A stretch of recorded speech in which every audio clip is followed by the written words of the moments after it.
Hello students, now we have to start the chapter that is lifelines of national economy. Okay, क्या है lifeline national economy की? That is transportation and communication. Okay, तो हम कर रहे हैं transportation that we already cover land transportation and water transportation. तो today we will start airways या air transportation. ठीक है?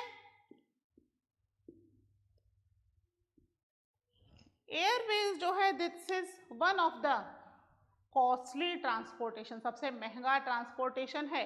हैवी और बल्कि प्रोडक्ट इससे ट्रांसपोर्ट नहीं किए जा सकते हैं, ठीक है, बहुत ज़्यादा कॉस्टली होता है। ओनली पैसेंजर्स या फिर light weight material you can transport through the airways, ठीक है, but this is the fastest means of transportation comparative to the land and waterways, है ना। लैंड के थ्रू जो सामान 15 दिन में पहुंचेगा, महीने भर में पहुंचेगा, थ्रू द एयरवेज कुछ घंटों में पहुंच जाएगा, है ना।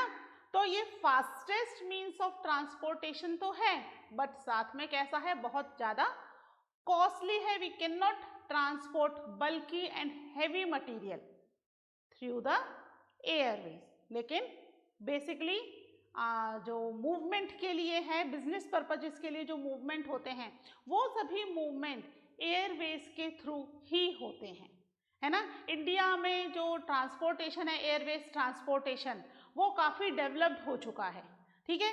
बेसिकली दो तरह के एयरवेज ट्रांसपोर्टेशन हमने देखे थे। कौन कौन से देखे थे? वन इज द डोमेस्टिक, है ना। Domestic means with in the country, है ना, कंट्री के अंदर ही हम एक सिटी से दूसरी सिटी के लिए मूव कर रहे हैं थ्रू द एयरवेज, ठीक है। और दूसरा कौन सा था? दैट इज द इंटरनेशनल, ठीक है, इंटरनेशनल एयरवेज। और ये हो गया डोमेस्टिक एयरवेज, है ना। बेसिकली दो तरह के मूवमेंट हो गए, दोनों में ही पैसेंजर्स और cargo, limited cargo can be transported, ठीक है। लिख लेते हैं इसके बारे में। ओपन योर नोटबुक, अपने पेन वगैरह निकाल लीजिए, नोटबुक ओपन कर लीजिए। Now start writing. हेडिंग डाल लीजिए सबसे पहले एयरवेज। ये लिखने की जरूरत नहीं है, that we already make in the flow chart. बनाया था ना फ्लो चार्ट हमने शुरू में, उसमें हम बना चुके हैं इसको, ठीक है। लिखिए इसमें first point, the air travel today is the fastest, most comfortable and prestigious mode of transport, ठीक है। फास्टेस्ट है, कंफर्टेबल भी है ना, अच्छी सीटें होती हैं उसमें, and even it is most prestigious, क्योंकि कॉस्टली भी है, तो few people can afford it. Next इसमें लिखिए, it can cover very difficult terrain like high mountain, dreary deserts, dense forest, and also long oceanic stretches with great ease। बड़ी आसानी से वो टेराइन जो कि प्रॉपरली किसी और मीन्स ऑफ ट्रांसपोर्टेशन से नहीं पहुंचा जा सकता, जहां पे उसमें बड़ी आसानी से थ्रू द एयरवेज जाया जा सकता है, चाहे वो हाई माउंटेन्स हो, है ना, हिमालय को भी क्रॉस करके एक कंट्री से दूसरी कंट्री बड़ी इजीली चले जाएंगे। लैंड एरिया से जाना काफ़ी डिफिकल्ट हो जाएगा, ठीक है। डेजर्ट एरिया हो या फिर बहुत बड़े बड़े लंबे ओशियंस हो, सभी को फटाफट क्रॉस किया जा सकता है थ्रू द एयरवेज, है ना। नेक्स्ट इसमें पॉइंट लिखिए, the air transport was nationalised in 1953, ठीक है। सबसे पहले एयर ट्रांसपोर्ट जो नेशनलाइज्ड हुआ कब हुआ? दैट वॉज इन 1953 में इट वॉज नेशनलाइज्ड, ठीक है। फिर लिखिए next, air India provides international air services, है ना। International air services means from one country to the another country, international air services. इसके अलावा बहुत सारी डोमेस्टिक एयरवेज भी हैं, जेट एयरवेज है ना, इंडियन एयरवेज भी है, बहुत सारी हैं जो कि नेशनल भी हैं और इंटरनेशनल भी हैं, जो दोनों ही एयरवेज को कवर करती हैं। ठीक है, किंगफिशर है ना, बहुत सारी हैं। इसके बाद नेक्स्ट लिखिए पवन हंस हेलीकॉप्टर्स। फिर हेलीकॉप्टर्स भी आ गए। हेलीकॉप्टर्स पता है ना, बहुत ज़्यादा लोग नहीं बैठ सकते, 2 या 4 लोग उसमें बैठ सकते हैं। एक होता है जिसमें केवल 2 पीपल ही बैठे जा सकते हैं, एक उससे थोड़ा सा बड़ा होता है जिसमें कई बार रिलीफ पहुंचाने के लिए इन द नेशनल, जहाँ पर भी नेचुरल क्लैमिटी आती है, उन नेचुरल क्लैमिटी वाले एरियाज में, डिजास्टर वाले एरियाज में रिलीफ पहुंचाने के लिए सामान लेकर के जाया जाता है। ठीक है, तो इसमें काफ़ी कम लोग बैठ पाते हैं। That is basically use for the special purposes, बहुत ज़्यादा यूज नहीं होता, ट्रांसपोर्टेशन के लिए नहीं होता, स्पेशल पर्पजेस के लिए यूज होता है, सामान को लाने ले जाने के लिए या फिर रिलीफ पहुंचाने के लिए। ठीक है, तो इसमें Pawan Hans helicopter limited provides helicopter services to oil and natural gas corporation on its offshore operations. ठीक है, जब वो ओशन में से उसको निकाला जाता है उस समय जो यूज किए जाते हैं उस समय हेलीकॉप्टर्स के थ्रू ही इनके लिए काम किया जाता है, क्योंकि through the other means ocean में बहुत टाइम तक रुक पाना पॉसिबल नहीं होता, और ये जो है हेलीकॉप्टर्स ये बहुत फास्ट वर्क कर पाते हैं। ठीक है, इसके अलावा इंडिया के कुछ डिफिकल्ट टेराइन हैं, उन एरियाज में भी अगर पहुंचना है तो उसके लिए भी एयरवेज या हेलीकॉप्टर्स के थ्रू पहुंचा जाता है, जैसे interior parts of the Jammu Kashmir है, हिमाचल प्रदेश, उत्तराखंड। ठीक है, Indian Airlines operation also extend to the neighbouring countries, Asia और मिडिल ईस्ट। ठीक है, इसमें लिख लीजिए, इसमें एक पॉइंट और, Indian Airlines operations also extend to the neighboring countries of South and Southeast Asia and Middle East. ठीक है, बट एयरवेज में एक प्रॉब्लम यह है कि it is not in the reach of common people, है ना, पुअर पीपल और कॉमन पीपल की रीच में नहीं है, because it is very costly, ये बहुत महंगे होते हैं। नॉर्थ ईस्टर्न एरियाज में इन्हें ज़्यादा यूज़ किया जा सकता है क्योंकि वहाँ पर अदर मीन्स ऑफ ट्रांसपोर्टेशन बनाना थोड़ा सा डिफिकल्ट है ना, या कुछ ऐसे टेराइन जहाँ पर कि other means of transportation use नहीं किया जा सकता, वहाँ पर इन एयर ट्रांसपोर्टेशन को यूज़ किया जाता है। ठीक है, इसके अलावा हम कुछ मेजर एयरलाइंस के बारे में मैं आपको लिखवा देती हूँ, इंडिया की टॉप 5 इंटरनेशनल एयरवेज, है ना, टॉप 5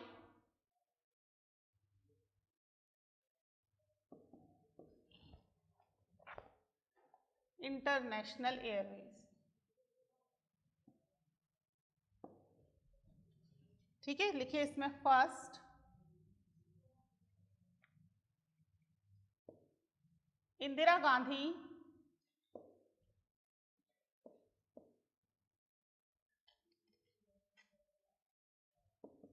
इंटरनेशनल एयरपोर्ट, कहां पर है, it is in new Delhi.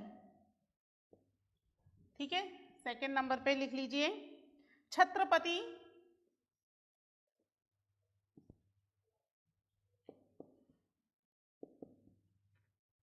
Shivaji international airport.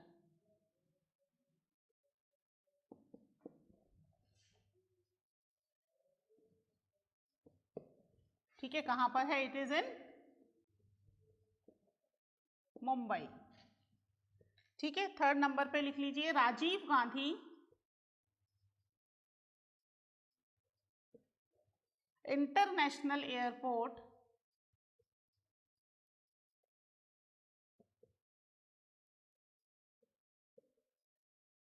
कहां पर है ये, it is in Hyderabad.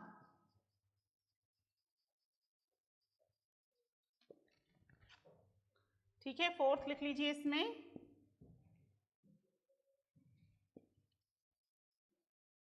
Bengaluru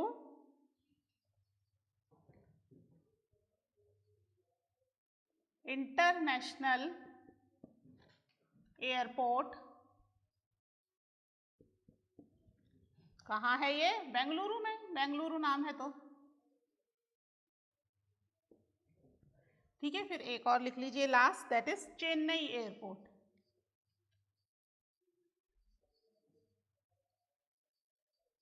it is also international airport, है ना, चेन्नई। ठीक है, ये कुछ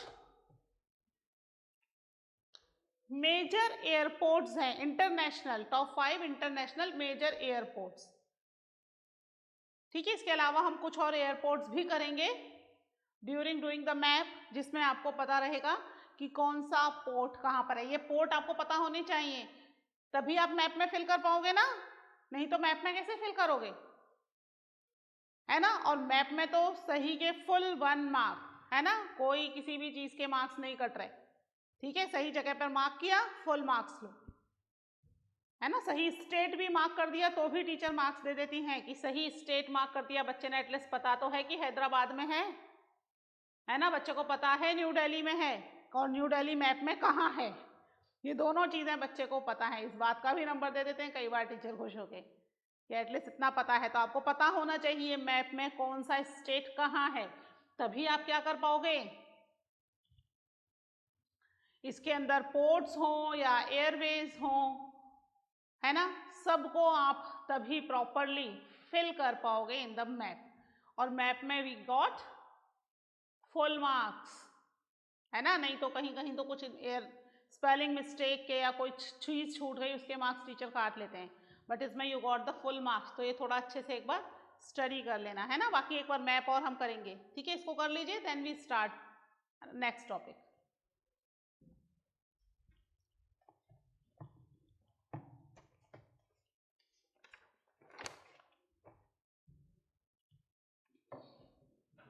ठीक है, तो हमारे सारे के सारे ट्रांसपोर्टेशन हो चुके हैं,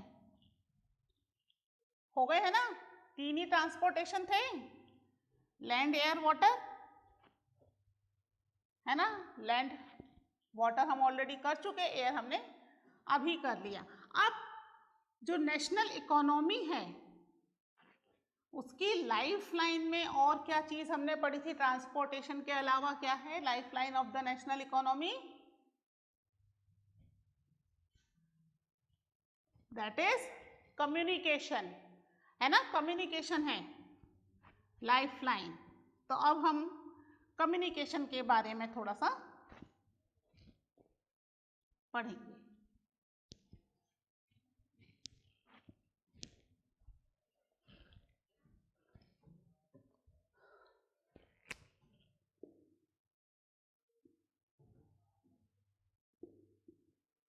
कम्युनिकेशन,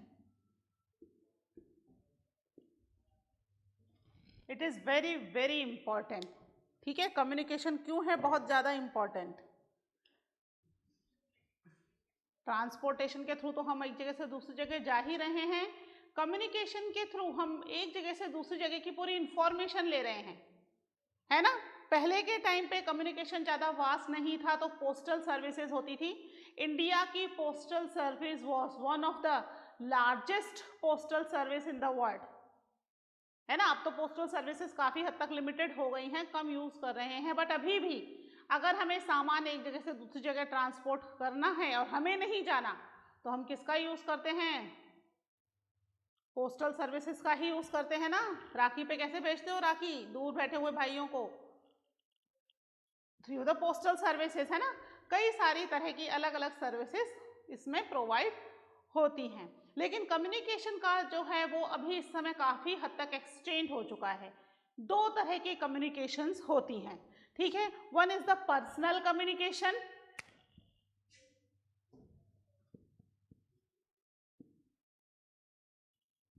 ठीक है, पर्सनल कम्युनिकेशन है, और दूसरा mass communication.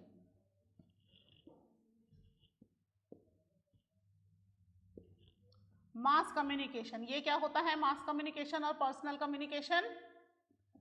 Person to person, मैं और आप आपस में बात कर रहे हैं, पर्सनल कम्युनिकेशन है, हम दोनों के बीच में ही है, आप बात कर रहे हैं, मैं बात कर रही हूँ, ठीक है, पर्सनल कम्युनिकेशन हो गया। एक ये जो मेरा वीडियो है सभी बच्चों के पास जा रहा है ना, सारे बच्चे देख रहे हैं, मास कम्युनिकेशन हो गया। मेरी बात जो है वो बहुत सारे बच्चों तक पहुंच पा रही है एक साथ, है ना, दैट इज मास कम्युनिकेशन, ठीक है। टेलीफोन पर हम मास कम्युनिकेशन भी करते हैं और पर्सनल कम्युनिकेशन भी करते हैं, अपने फ्रेंड से बात करते हो ना, पर्सनल कम्युनिकेशन। वही कई बार क्या कर लेते हो, कॉन्फ्रेंस कॉलिंग है, 5-10 बच्चे आपस में मिलकर के भी कॉन्फ्रेंस कॉल कर लेते हैं, मास कम्युनिकेशन हो गई। वैसे मास होता है बहुत सारे लोगों के साथ एक साथ, बहुत सारे लोगों को एक साथ कोई मैसेज देना या उनसे कम्युनिकेट करना, दैट इज मास कम्युनिकेशन, ठीक है। तो आजकल कई सारे मीन्स है, जैसे टेलीविजन है मास कम्युनिकेशन का एग्जाम्पल, है ना, उसमें जो भी न्यूज आ रही है या जो भी कंटेंट दिखाया जा रहा है एक साथ क्या हो रहा है, बहुत सारे लोगों तक पहुंच रहा है ना, कुछ लोगों तक कन्फाइंड नहीं है, दैट इज मास कम्युनिकेशन, है ना। रेडियो पे आ रहा है, टेलीविजन पे आ रहा है, इंटरनेट के थ्रू, है ना, दैट इज मास कम्युनिकेशन।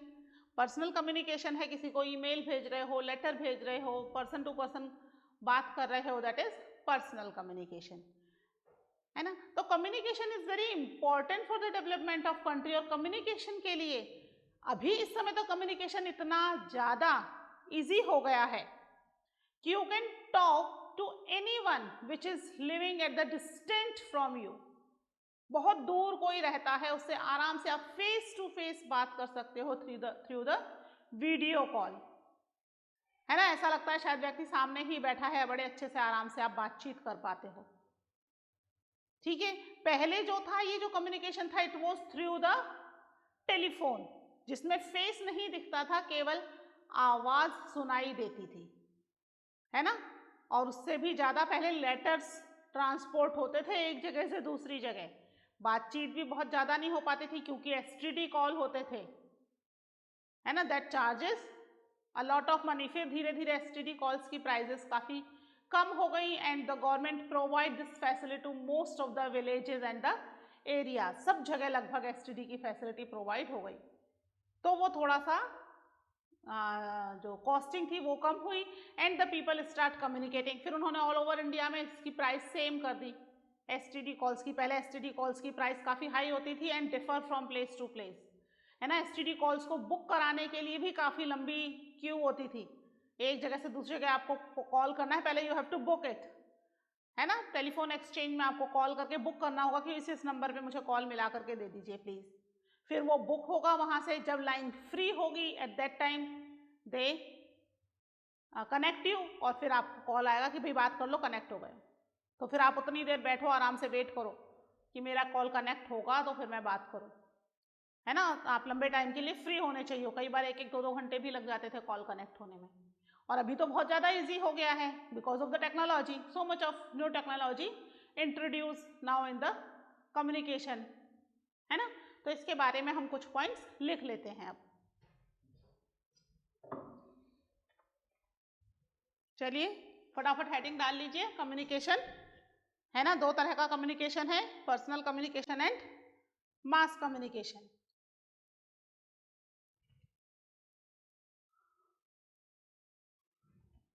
लिखिए इसमें first point, personal communication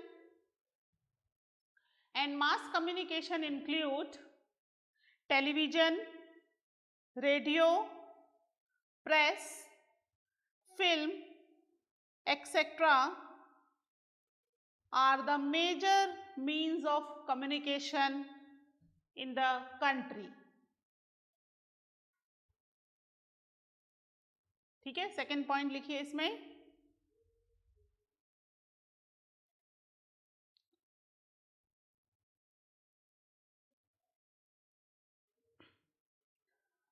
the Indian postal network is the largest in the world.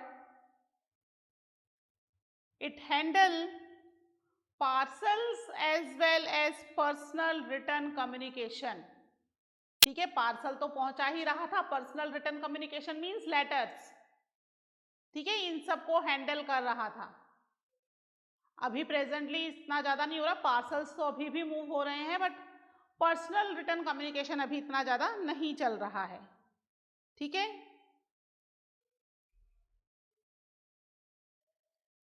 फिर इसमें लिखिए India has one of the largest telecom network in Asia. Asia का सबसे लार्जेस्ट टेलीकॉम नेटवर्क है।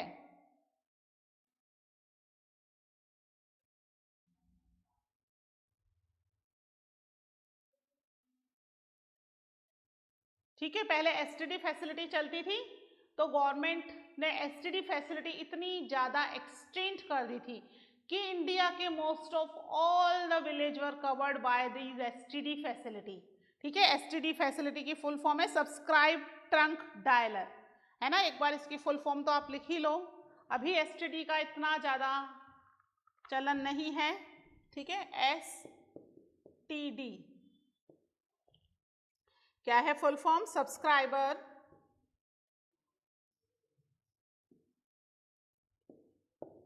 Trunk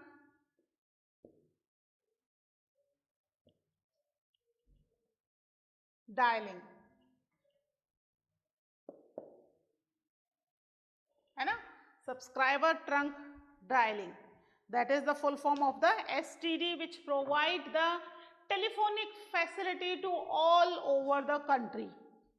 ठीक है, कहीं पर भी आप हो, you can contact with your relative friends through the STD। और ये गांव-गांव में इनके STD बूथ लगवाए गए, है ना। कुछ शॉपकीपर्स ने भी इसकी फैसिलिटीज अवेलेबल की, STD बूथ की। इसमें बाकायदा बिल आता था, जितनी देर आप बात करोगे उसके अकॉर्डिंगली आपका बिल आएगा, है ना, एंड यू हैव टू पे दैट बिल, है ना। कई बार बहुत ज़्यादा बिल आता था।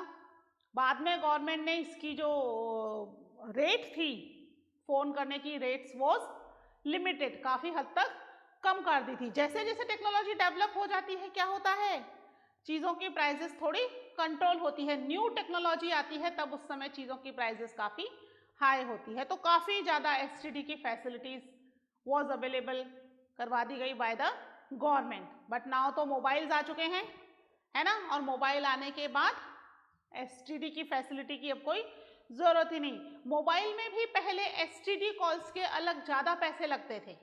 If you making any of the STD call, है ना, आपके स्टेट से बाहर आप किसी को कॉल कर रहे हो, तो you have to pay more money, है ना। आपका जो बैलेंस होता था वो उसमें से ज़्यादा पैसे कट जाते थे।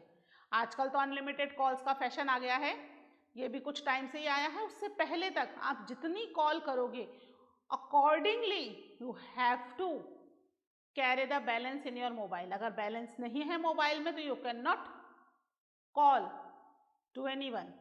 ठीक है, और अगर एसटीडी कॉल करे out of country, sorry out of state आप कॉल कर रहे हो, within the country but out of state, that is STD call, then again you have to pay more, है ना। अब तो धीरे धीरे क्या हो गया है, ऑल ओवर इंडिया के अंदर आप कहीं भी कॉल करो सेम चार्जेस आ रहे हैं, कोई भी एक्स्ट्रा कॉल नहीं लग रहा है, एक्स्ट्रा चार्जेस नहीं लग रहा है।